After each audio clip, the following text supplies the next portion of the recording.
revenge on him, so she calls upon the Titans, her children, for help. Of the 6 sets of twins, only one child comes to her side to help her out, which is her youngest child, Conus. He aids her in cutting off his genitals and throwing them into the ocean. Now see how violent it is.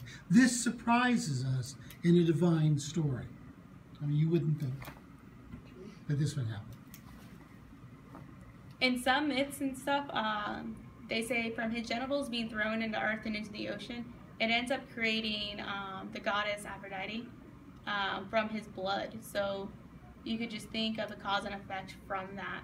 From him denying 3 children, revenge is seeked out on him, and another goddess has ended up there made from him. Where am I on this timeline? Conus ends up marrying his sister Rhea, and they have 6 children in total. Due to a prophecy that he was told, he eats his first 5 children that are born because he fears that they are going to overpower and overthrow him. Basically, kind of like what he did to his father by cutting off his... Cyclicity. Right. From generation to generation, you see the same theme of violence. Right. So on the 6th child Rhea she actually tricks him into getting a rock and putting it into a blanket and feeding it to him. You kind of just think how stupid he is that he doesn't notice he's eating a rock in a blanket. Well, also the presence of deception in this divine world. We have trouble with that. Keyword. Our keyword down here, deception. So Zeus is actually the 6th child of their children, and he's sent off to be raised by nymphs. So you have to think about it as Rhea finally got tired of him killing all of her children. And because of that, she ends up sacrificing raising her own child for her child to be lived.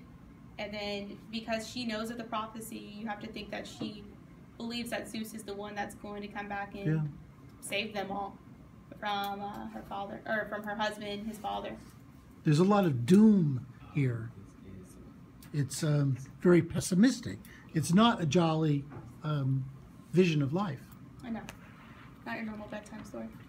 Right, that's exactly right. It's not a jolly bedtime story. Okay, so Clyde, do you have like thoughts on how it all fits together?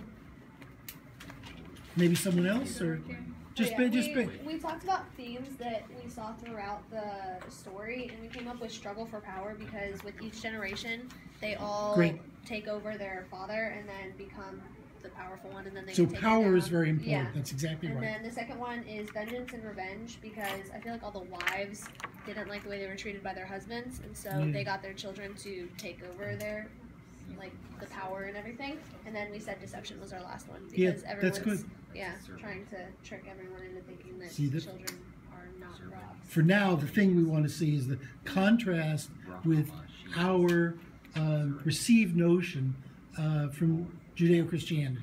It's really different. But it reflects a different way of thinking about life. About life, that's exactly right. They don't see life in the same way. They saw life as almost like a visceral, constant struggle. So their creation story kind of reflects that. Right, right. Yeah, I think it's very interesting, the psychological complexity of it, and the fact that you've got all these couples. Right, yeah. And of course, it's a lot about sex. Okay, that was really